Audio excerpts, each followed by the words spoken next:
Welcome back to another edition of Skipping Class. I'm your favorite, Jasmine Jeffrey, along with my two hitmen, Kelvin and Ian. That hurt my feelings. We're going to jump right into it. Thank you. That was for me. That was for you? Yeah, Not for me? Not for me. Yeah. Okay, that's cool. We're all terrible people. Yeah, we're bad. So, are you guys telling me that Kiprop just set a new record? Tell me a little bit about that, Ian. Yeah, obviously the track team's been doing fantastic, and we talk about this over and over. How about we're setting new records? Oh, we've got new names that are coming up that are doing tremendous things, but Kiprop specifically, he and Emily Harris and one more runner went out to California for a big meet. A lot of professionals or people that are high level quality guys out there running. Kiprop was the #1 D2 person there, broke another record, just running fantastic. Emily Harris had a good day herself. So just overall, and then obviously with the rest of the split squad, you had Presley setting the Missouri Southern record as far as pole vaulting goes, finally getting over that 13-foot mark, which is pretty insane. It's huge. Melanie Bauer coming in 4th place, and they both finished behind a couple of big-time semi-pros or whatnot. So really just putting their mark, putting that stamp on the MIAA right now. And then it seems like what really sticks out to me, and which we always talk about with the coaching, is that it seems like every single week one of the underclassmen shows up and has a big time performance. So moving forward, that speaks volumes about what they'll be able to do in outdoor nationals. I really see, and in the conference meet as well. Hopefully that's something they can really dominate and bring home a title. Absolutely. Yeah, Kiprop, he hasn't competed as much this indoor season as outdoor. He's been hampering the injury himself, and they just want to stay on the cautious side with him because they know he is one of the better runners in the country, or at least in Division II. So way to come back and respond. After resting a few weeks, he comes out and wins the 10K race, set a record. As for the men in general, the men are big time. The men ranked top 10 ranked right now. I want to say number 6. I think they are. Led by Fraley, of course. Their runners collectively. Their runners are really, really good. Sure. I'm not for sure Scheiding's background and what he competed in as a track and field athlete, but he knows how to teach some running. These guys are good, led by Fraley. Desmond Williams, Warren Leak.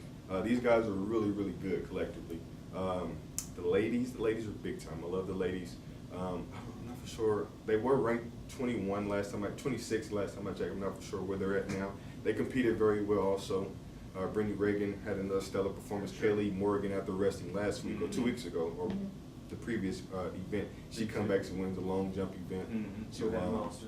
Two-headed monster. What a good one. So they're really good. We're kind of beating the coaching staff. Just as far as how good they are. We've again, like you said, we've kind of restated it over and over and over again weekly, every show. But they are really good. They have a great alpha talent. They're great teachers of the sport of track and field. And it's showing up in the rankings, it's showing up with the performance. They're winning events. What do you think about? Obviously, Eric Schott was a guy that's been tremendous for this school for quite some time and is still a great runner. Yeah. He's a senior. He'll be going out. Do you think that Kiprop and his success is going to be something that maybe could drive Eric to make his best performance going down the stretch here? How about this? He's a very unselfish guy, because for a freshman to come in and have the performances that Kiprop has had, that takes a lot. Maybe you fall off the map and you hold a little resentment towards this kid, but they're pushing each other. He's taking Kiprop's success in his own in stride. So I hope that Kiprop at least push a shot to want to do better, and finish, get his best mark, of his Southern career. So it'd be great to see him go out with PR. That'd be great. That'd be great. And they're 1 and 2 in most of these races anyway. So I'm pretty sure it means a lot. To him to finally overtake Kiprop, who is dominating the scene right now. So, but again, they're 1 and 2, and they're great athletes. So. Yeah. Shout out to all our Southern athletes that went out to Cali and did their thing. I'm telling you, if I went to Cali, I'd be on the beach somewhere. We saw pictures. We know some of you are on the beach. So let's go into softball. Let's talk about conference chances. How do you guys feel about that? They got a shot. They haven't been there since 2011. I think they got a. That's been a long time, and they've been bad ever since. You know what I'm saying? So, and that's the honest truth. They've been bad. I was gonna say something, but you make a point. They have a shot. This is a young team. They only got 4 seniors again, but they want to do it for these seniors. Every lower classman I've spoken to, they want to do it for these ladies. Because coming in here, part of the recruiting process, you're pretty aware of how good the program is before you attend it. The freshmen knew this was a bad program, trending downwards. A lot of these freshmen didn't know who their coach were going to be because Gray resigned over the offseason. So, but they're coming in. Shimmer's done a great job. They're in position to win it. You know, really, no one expected this team to be in 8th. Right? Right. I think they were chosen to be 12th out of 14 teams. So to be number 8, you know, they're controlling their own destiny right now. I think they got a great shot. Speaking of Ashley Lutz, just yesterday, she wants to get this because she's never competed in the MIAA conference tournament. So herself, she's a senior, and she wanted to do it for her other 3 senior teammates. So this is what they want. They want to at least compete and get that experience, even if it's 2 games. They want to be there because no one expected them to be there, myself included. You know, so. Get there.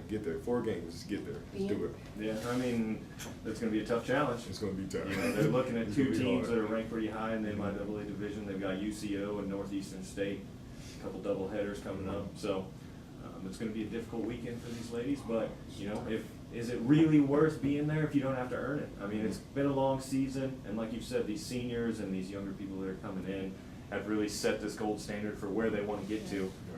And what a way to go out for these seniors if they can make that happen and then kind of set the stage for the people that are here to follow. You know, change the culture. You know, culture means so much in sports. You can see it in professional sports. You can see it around our university and our different athletic programs. How much, you know, the people in charge really make or break what these people, as far as student athletes, can make happen. So the leadership at the top seems like it's doing what it needs to put these people in the best position to win. And like you said, Lutz, when you look at the statistics, she's kind of the glue to this entire thing. You know, there's not a lot as far as the bats go. We're not looking at a lot of power, which in softball isn't something that you see a lot anyway. But pitching you got to have.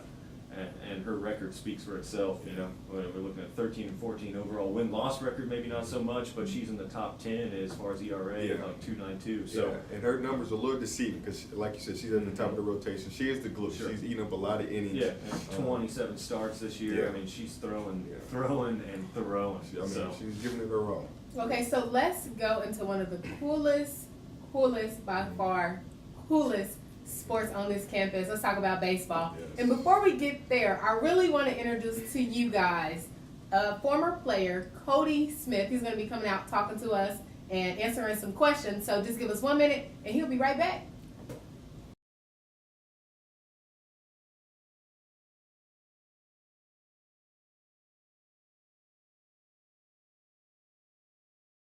And we're back with skipping class with my boy Cody. Cody, did I say former? You did say former. Okay.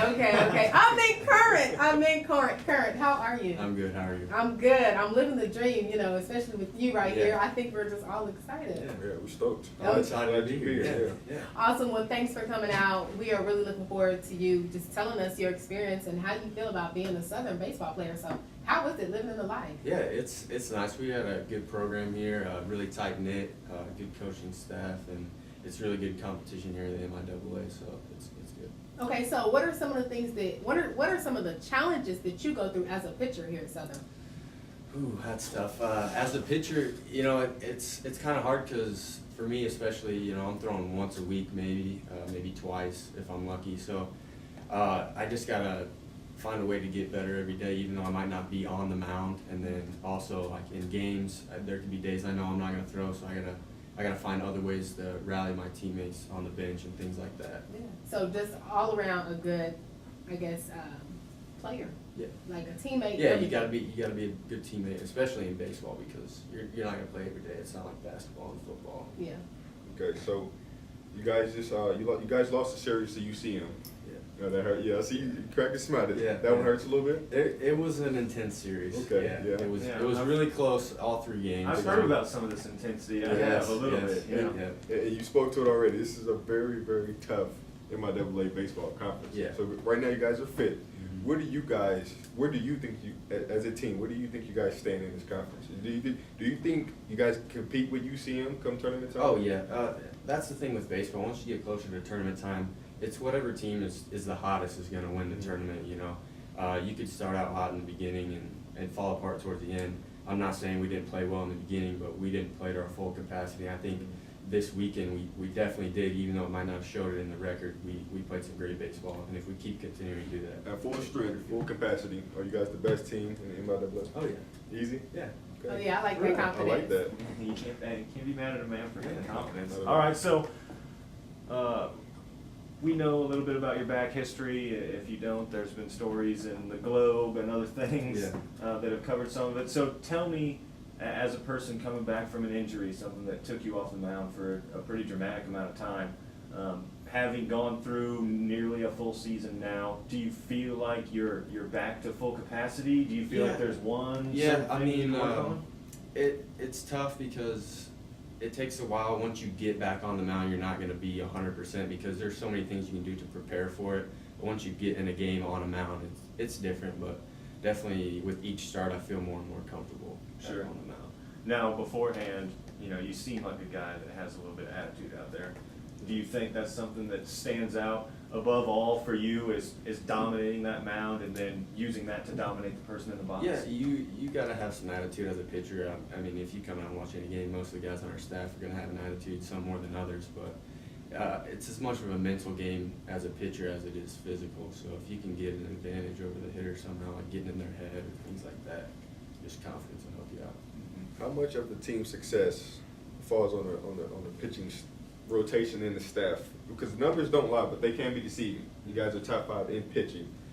How much success falls on the rotation and the bullpen? Yeah, I mean, you can see in the games we struggle or the games that we lose. So, I mean, our offense is really good. They put up a lot of runs, but when it comes down to it, they can put up as many runs as they want. But if we can't limit the other team, it doesn't matter. So I think it lies a lot on us, especially in the Now, staff. one more question. Would you like to be in a game where you say you get in a game, you step on the mound once, maybe twice? Do you think you're more effective if you can, get on the mound some more and, I mean, that's not really my call. It's a tough decision. You have your relievers and your starters. I've been kind of doing both, so it's been kind of jerking me around. But, I mean, I think I'm effective at both ways. I'm ready to do whatever. Awesome. Well, let's get to our national topic.